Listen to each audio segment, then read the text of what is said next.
બહુ જ strong stand કોંગ્રેસે લીધું છે અને I am very proud of it.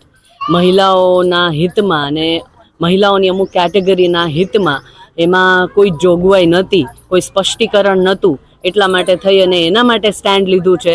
અને એટલે અલ્ટિમેટલી મહિલાઓના હિતમાં એ સ્ટેન્ડ લીધું છે અને એ માનવું પડ્યું છે, એટલે ખૂબ ખુશી છે એ વાતની. કોંગ્રેસ પક્ષ દ્વારા આવડો મોટો નિર્ણય લેવાનો, બિલ ખારિજ કરવાનો, કોંગ્રેસ દ્વારા કોઈ વિચાર વિમર્શ કર્યો હતો કે પછી એમને આ બિલને કહેવાય મંજૂરી આપવામાં?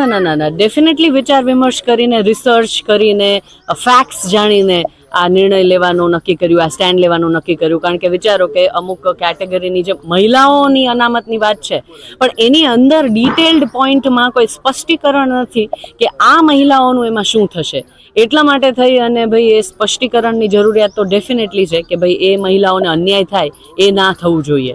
એટલે ડેફિનેટલી એ આફ્ટર રિસર્ચ અને ફેક્ટ્સ. સ્થાનિક સ્વરાજની ચૂંટણીમાં ઉભા છો, લોકો આપણે ખાસ કરીને મહિલાઓ શું કહી રહી છે?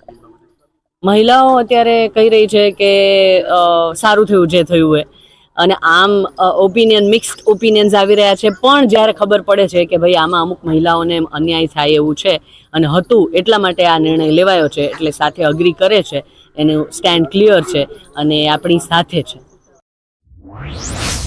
News updates